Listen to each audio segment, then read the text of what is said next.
Hello everyone, and thanks for hanging in there. This is the tutorial series on integrating .NET with SampleManager 11.0.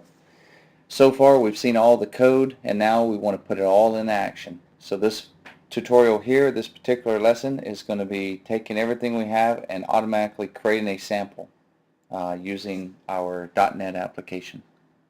So to set up, I want to first create a manual one. So I'm going to go through, show you what I've got set up here. It's a really simple example, but you can extrapolate on it.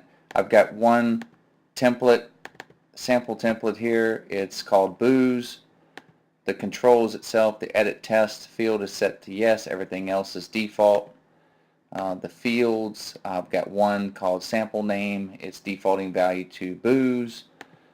And let me show you the analysis that I'm using. So that's just the template. And the analysis that I'm using is called Booze Quality Analysis. Double click on it, you'll see just some basic stuff on it. It's pretty much defaulted. There's only one component called temperature.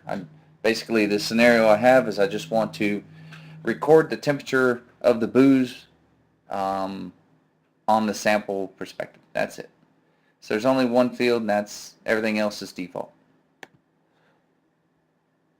So I'm going to go ahead and right click up here and click rebuild, just to show you that the only thing I have in here, the last entry in here is the 12th entry here based on the syntax. So I'm going to go ahead and create a sample using my template.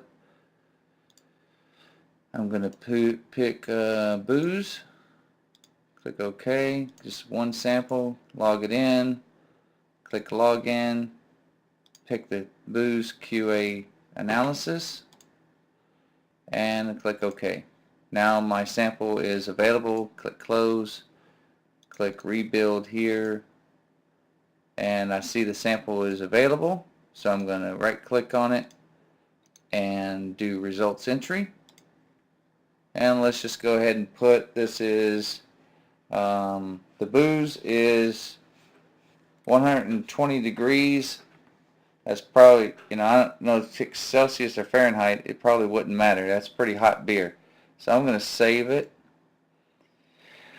I'm going to authorize it, and then I'm going to see that it automatically went away, and my rebuild is, here you see number 13, and that's the last entry that I have. You can see the temperature was 120. So now let's go ahead and automate the process. The sample XML file, and you could pause. I'm not going to go through all this, but you can pause at this point in the video and review it and see the structure. But basically I've got a results entry. I'm going to create a sample true. I'm going to give it the name of my template. I'm going to create some tests. I'm going to set that parameter to true.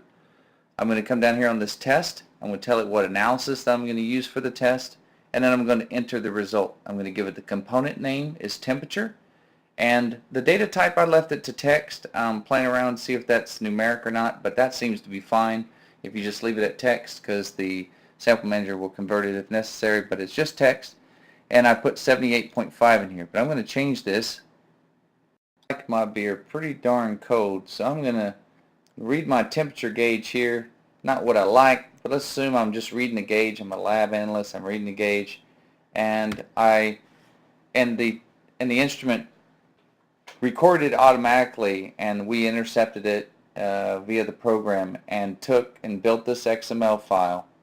Basically, you can see the simple structure. I just populate that field 34.5 programmatically.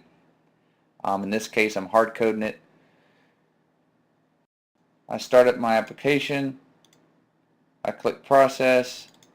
I pick that example log with results, and then my results are in.